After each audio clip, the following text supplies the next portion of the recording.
chance to speak on writing is an academic craft. I absolutely love that reference to writing as a craft, and we spend quite a bit of time on that. I do hope, knowing that so many of my colleagues and so many people here, you have spent quite a bit of time thinking about writing, so feel free to jump in as well as I go through this this presentation. There'll be a little bit of time maybe for some discussion as well. But that thought of writing as a craft is something that is just really special. And part of what's special about it, I think, is that also writing is central to our faith.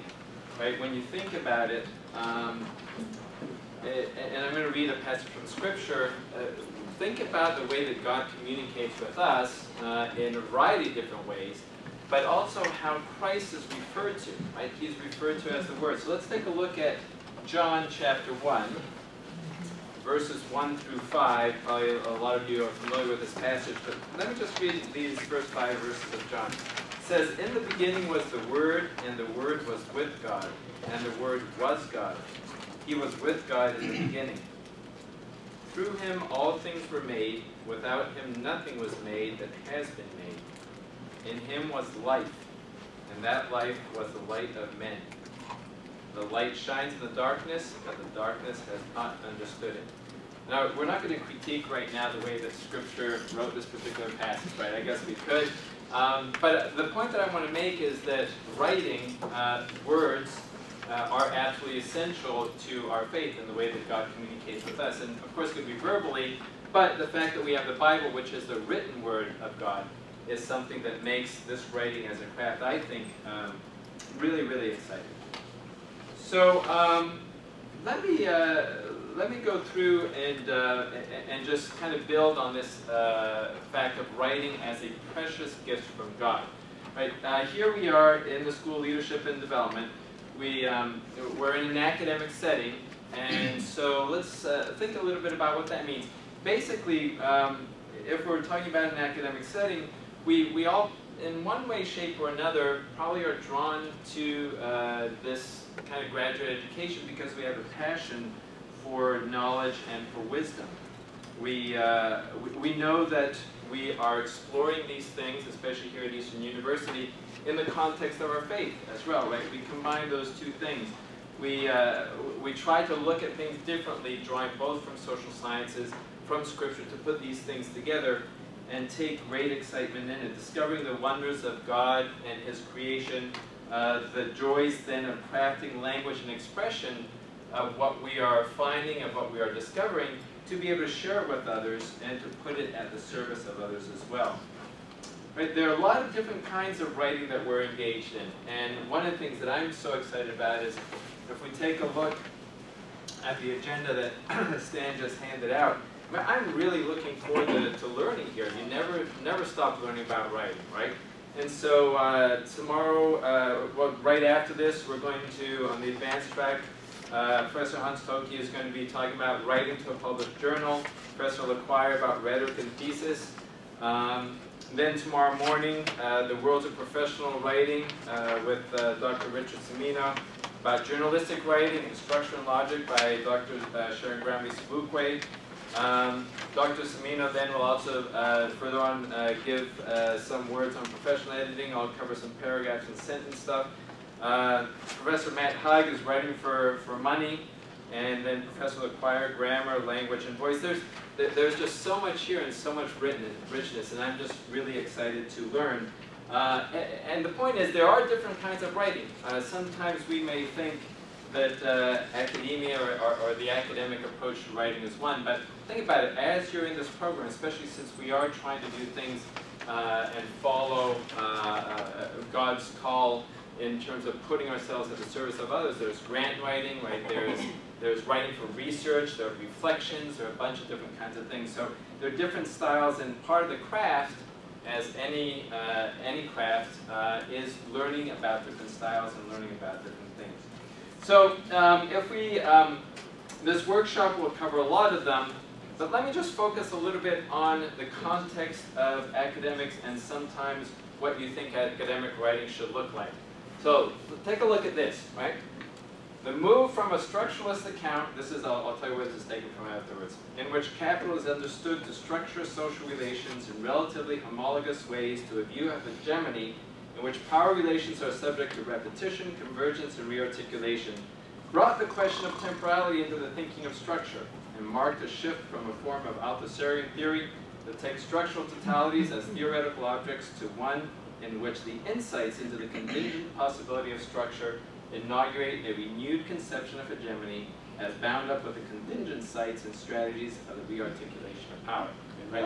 So you may think Professor Toki will tell us what this means. But you may think, and I think many of us, kind of come into academics, we're a little bit intimidated because we think that that's kind of the pinnacle, right? This is what we should be able to write as, right? But that's not necessarily the case. Where did I get this? I remember there was a website, a prize that was awarded for poor writing in academics. So this took first prize, right? Unfortunately, the philosophy and literature bad writing contest only went from 1995 to 1998. One has to wonder whether there was kind of something that went on that made them stop. Right? But you can see where I was from there. That's the website there. And now this kind of dense, impenetrable approach to writing doesn't have to be long. Take a look at this one. The lure of imaginary totality is momentarily frozen before the dialect of the desire paces on within symbolic chains. I have no idea what that is, right? But again, this one took, I think, third prize, perhaps? Third place winner, right? And there is the person that did it. So, the emphasis here is let's not come into academia or academia writing kind of aspiring to write in this particular kind of way, right? And that's the rest of the time what I want to talk about is just drawing on and hopefully reassuring you all that as you build up the skills of this craft, you want to do so in such a way, as this quote says, that really is clear, right? Is to the mark, that does not fall into that false concept that in order to communicate in an academic way, you need to do so in a way that only a few people can really read and understand. And take a look at this. So by writing prose that is nearly unintelligible, not just to the general public, but also to graduate students and fellow academics in your discipline, you are not doing the work of advancing knowledge, right? Which is really what academia is about, and I would say with advancing knowledge and putting it at the service of the community. And honestly, you don't really sound smart. I understand that there are ideas that are so difficult that their expression must be complex and dense, but I can tell you, after years of rejecting I didn't write this, by the way, rejecting manuscripts submitted to the university presses, most people's ideas aren't that brilliant. Call me simple-minded, call me anti-intellectual, but I believe that most poor scholarly writing is a result of bad habits of learning tricks of the academic trade as a way to try to fit in. And the person continues. And it's a result of lazy thinking. Most of us know that we may not be writing as well as we could or should. Many academics have told me that they suspect they are bad writers but don't know how to get better. They are often desperate for help. Now, I don't necessarily agree with everything there, and I think the spirit in which it was said could have been phrased a little bit more kindly. But I think the point is valid, right? There are times, right, where you may in fact want to or need to write using a lot of big words, because sometimes those big words can encapsulate concepts and can serve as a shorthand to communicate certain things. But I think the point there that the person is trying to make is, again, as we said, don't fall prey into thinking that just because you're not using dense impenetrable language that you're not writing as an academic truth. Quite the contrary, right? Okay, so let's turn our attention a little bit to craft.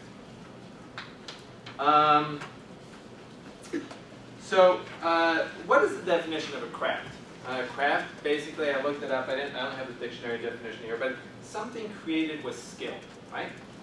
Not only is it created with skill, right, but usually something out of which we gain pleasure as we are creating it.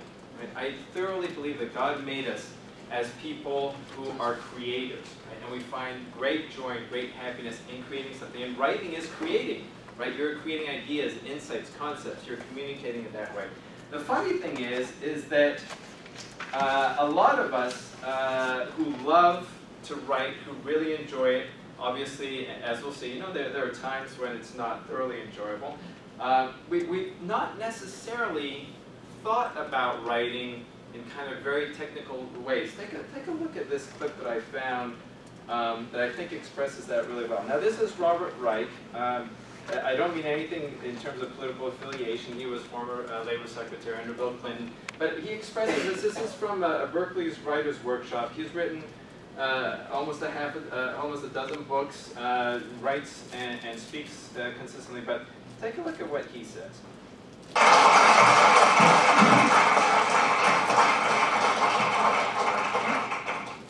Well, thank you, Tyler. Mr. Dean, maybe I should stand up. Thank you for coming tonight, or today. When I got the invitation to come and talk to you as a writer, I must say that my first response was to be a little bit shocked that I got this invitation. Because frankly, I do not really go around thinking of myself, first and foremost, as a writer. To the extent that I think of myself as anything, it is a teacher. And secondarily, somebody who tries to explain. And thirdly, somebody who tries to see large patterns in politics and the economy. And then also as somebody who tries to integrate politics, sociology, and economics in ways that help people understand these large patterns. So writing is perhaps one methodology I use for doing that, but there are others as well. And in thinking about myself as a writer, which I started to do after I got the invitation to come here today, I started to ask myself, well, what do I really know about writing? And I came to the quite humbling conclusion that I don't know very much about writing. I'm very interested in learning from you. I don't think of myself certainly as a successful writer, although my books have sold fairly well. I like writing. Maybe I should emphasize that. I like sitting there thinking and then trying to come up with the right words. And maybe thinking and coming up with the right words is writing. I try to be disciplined about it. Let me just and maybe discipline has a lot to do with writing. And by discipline, So, notice what he says. He really enjoys writing, right? And what is writing? As he's trying to explain it, he says, he goes back to sitting there, like trying to think of what words to use, right? The craft, right? This is a craftsperson at work. Right? And I'm sure many of you have experienced that as well, as you're sitting there and you're trying to craft together these words, trying to make them say what you want to say, what you want to communicate. And when you nail it, it feels pretty good, doesn't it? Right? It really does. It's something that you take great joy in. But as he goes on to say, and we'll see here, and he says, he really enjoys it. Take a look at what he talks about, both discipline, which means the hard work, and we're going to explore this a little bit, but also the aspect of joy that comes along with it as well. Simply mean that I try to spend some of every day writing.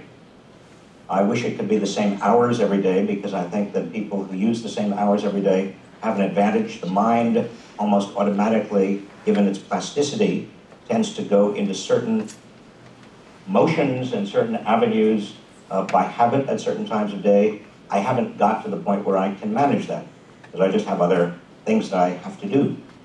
But writing every day, to me, is something that is important, and it's important primarily because I enjoy doing it. So there's a lot of joy in all of this. I started...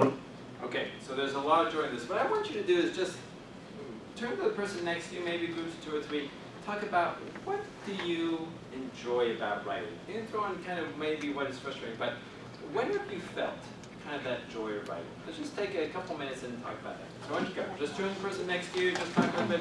What about writing brings you joy? Joy. All right, so let's hear from Steve. So what came up? Where did you find joy in writing? Sounds like you're still talking because you're so joyful about the writing process, right? You really enjoy it. So what came up? Just shout it out there. What came up that you enjoy about writing? Finish. A really good friend of mine who's written a couple books and many articles says, he says about books, but I think the same is true for papers or articles, right? A book or an article is never finished, it's only abandoned, right? There's so much more that you'd like to say, so many threads you'd like to pursue. So what else? What else? What else can you do? I like when I cut out all the junk and I get down to the simple message. Right. Kind of that editing too, right? Like once you have something that you can work with and shape, you know, you get it down on paper, and then the editing is so much fun. Kind of that first kind of getting it out there sometimes is really tough. Right? What else, Meg? I said that I like sharing it. If it's something that I share with somebody else, I enjoy it more than just something that I write. I just read off the computer to myself. Interesting. I don't know if you all have ever co-written anything, but I've done a couple of articles, co-written articles with people. It is so much fun because it takes so much of the pressure off. You just kind of put stuff down and you throw it over to the other person. They add their stuff and they throw it back to you. And it's not that solitary thing, which can be really neat, the solitary thing. It's, you have more to work with. Karen? We were saying that the act of writing brings clarity to our own thoughts. Yeah, that's great point. Great point. You start seeing things you've never thought about before, right? Yeah, that's really cool. Yep. Yeah, I'm from a science background and I enjoy mathematics a lot. So writing has not been my passion. I struggle with it. I mean, I'll do it, but it's under duress. Right. We have to make sure you catch the bug, right? We'll talk about that a little bit. We don't have time to enjoy it. Yes. We were saying how nice it is to go back to something after a long period of time. Nice. And saying, wow, did I write that? Isn't that so true? You wonder, wow, that actually sounds pretty good, right? Yeah, yeah. Good. Yep. I shared that I've written for a drama ministry at my church for a while, so to actually write for people and to write parts and then see them be those parts. Right. So that crafting and see it come alive and see people actually learn from it. Yeah. Good. Well, so as we're talking about this, as we're talking about all these different sources of joy, what I want to do is just kind of, in the few minutes that I have left, is talk about this again as a craft, as any other craft, right? So the first thing what I would say is in terms of writing, is that you need to really be intentional about it. As with any craft that you develop, it could be music, it could be art, it could be sports, it could be woodworking. All of those things are also crafts, right? And they require you to do certain things, and I think find parallels in writing in terms of being able to master it, in order to be able to improve it, in order to be able to actually take joy in it, right? And so let's take a look at some of these really quickly. So first, I think, is every single craft has its basics, right? I mean, I play basketball, I play tennis. You play basketball, you have to learn how to make layups. You have to practice your moves. Tennis the same way, forehand, backhand. If you play music, right, you have to do your scales. If you're singing, the same type of thing. There are certain basics there that need to be built up and need to be maintained. And I would say that as you build up that solid base and build up from it, you find more and more joy, because you are able to do more and more things and get more pleasure out of that as well. So that's the first thing in terms of the basics. You need to build up and maintain them. And I would say in writing, obviously, vocabulary is a big one, right? Isn't it great when you find that right word that you're thinking of and you just nail it there? And you know there's a word out there you can't remember it? Well, again, what can you do intentionally to build up your basics in terms of your vocabulary? I know that there's my daughter, she's 15 years old, she gets to her phone every single day a new word with a definition. I have no idea how she does that. But you know, I'm sure there's like a lot of technology out there now that, that you can use. A lot of times I still, if I'm writing something or reading something, I'm on my computer, I see a word I don't know, it's so easy, right? Google search, define, plug it in, boom, all of a sudden you're building up your vocabulary. And then it's fun to try to use those words as well, right? So vocabulary would be one of the basics. Second, I would argue you need to practice well. I know from sports, for example, you know, if I start doing something the way that's not quite right, I'm going to start developing bad habits. Those bad habits are not good come game time, right? I would argue the same thing for writing. Now, I don't want to stress this point too much, but you know, you can fall into bad habits in terms of not paying as much attention to capitalization or commas or punctuation and things along those lines. But think about it. You know, if you do take advantage of any time you are writing, to be intentional about how you're communicating, to even try to craft those things. I know we're all pressed for time, so it might seem a little bit of a burden. That will help you build up your basics as well, I would argue. Also, in terms of basics, always try to find a way to analyze what you're doing. So there's something called praxis, right, which is also known as action and reflection. So you do something, you think about it, you incorporate the lessons you learn. In any kind of craft, you're getting that feedback loop going, right? So you make something, how did it come out, right? I know I've done a little bit of work with my hands in construction. I'm saying, you know, how did they put that drywall up? You know, do they tape it well? How do they, whatever craft it is, right, you always want to be, if you can, intentionally engaged in this feedback loop, to pay attention and to notice things that you haven't noticed before. We'll make this PowerPoint available. This was also from that tour article that I thought was really, really neat. So it's just a scrupulous writer in every sentence that he or she, obviously, will ask himself 4 questions. That's, what am I trying to say? What words will express it? What image or idiom will make it clear? Is this image fresh enough to have an effect? Right? And probably 2 more. Can I put it more shortly? Have I said anything that is avoidably ugly? Now I have to admit that I think by now, when I read this, it was like, that's really interesting. That actually does kind of describe what I go through now, kind of subconsciously as I'm writing. But I had never thought about it this way before. But I think the more that you practice, the more you're intentionally looking at what you're doing and then thinking about it, you probably are asking these questions automatically. And obviously leaving yourself time to edit. I know an undergraduate, for example, and you know, everything was kind of last minute, didn't do it. When I got to graduate school, somehow I found more time, and that's when somebody mentioned editing. Editing just got so much fun. Part of it was when I was in school, we didn't have computers, right? So I was working on a typewriter. And I remember when I went to Swarthmore College, and I came in being a very poor writer. As a matter of fact, the first paper I ever wrote for my English class, the comment I got back was, this is probably the worst paper I've ever read in my years here at Swarthmore. Which brings us back to having to have a thick skin, which we'll talk about later. Right? But you know, I was conscious, I knew I wasn't very good. I remember then one time going through the library, and they had the manuscripts from James Michener there. I don't know if James Michener is an author, has written Hawaii, has written The Source, a bunch of other things. And you know what struck me, and this goes to the editing, they had this there was a manuscript of a particular book, I don't know which one it was, but the number of drafts that he had out there it just blew me away. I never thought that writing requires writing, and rewriting, and rewriting, and rewriting. That's the craft, right? You're crafting it. And you could see it because they, you know, again, this was in typewriter time, so it was type version, then with marks, another type version with marks, another type version with marks. So that thing about leaving yourself time to edit, I think not only obviously produces a better product, I think it also is a lot more fun, right? Because you are shaping that. You have a chance of you getting down to, okay, where you're looking at every sentence, right? And trying to figure out what it is. All right, I'm probably spending a little bit too much time. Okay, so in second, so the first thing was the basics, right? We're talking about craft, certain things in any craft that you need to do. One is the basics. Second is learning more new things, right? Again, I'm sorry for all the sports metaphors, but NBA players actually go out and they scout pickup games to try to see whether they can pick up new moves that people have invented, right? You're talking about professionals still looking for new ways of improving. Well, I would say in writing is the same thing, right? You want to look and see, as you're reading, you want to be reading, obviously, for the content, but hopefully also you're reading for style. And seeing what people are doing, how they're expressing themselves, how they're using particular words, picking up new words, right? And figuring out what you like about the writing and why you like it. Is it because it's particularly clear, or it's stated a particular way? Again, the aspect of learning more new things through a process of intentional reflection. Read widely, very, very widely, and then read more, right? The more you read, right, the better writer you will be.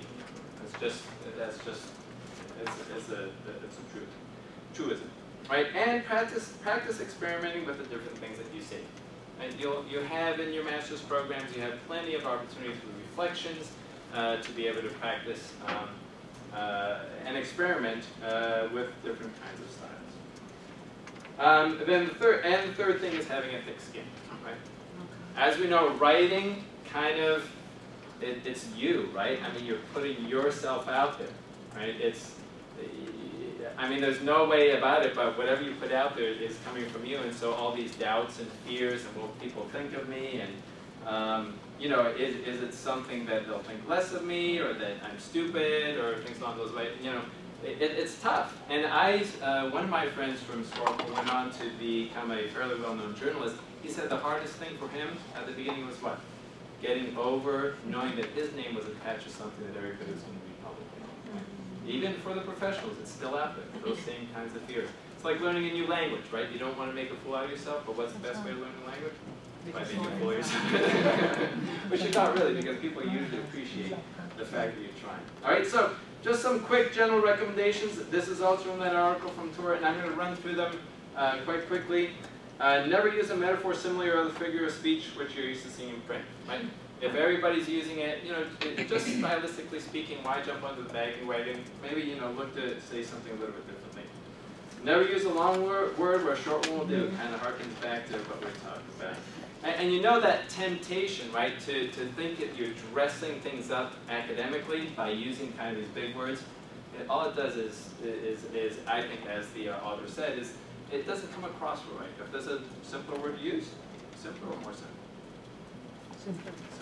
Simpler word to use, then use it. If it's possible to cut a word out, always cut it out. Never use a passive where you can use the active. I'm sure some of these things will come up in the very specific sessions that we're going to have. Never use a foreign phrase, a scientific word, or a jargon word if you can think of an everyday English equivalent. And break any of these rules sooner than saying anything outright barbarous. Let's see, who can guess when these were written? Any guesses? When the author might have written these up? Before the internet. 1946. Still rings true today. I think it was Orwell, if I remember correctly, if I remember that.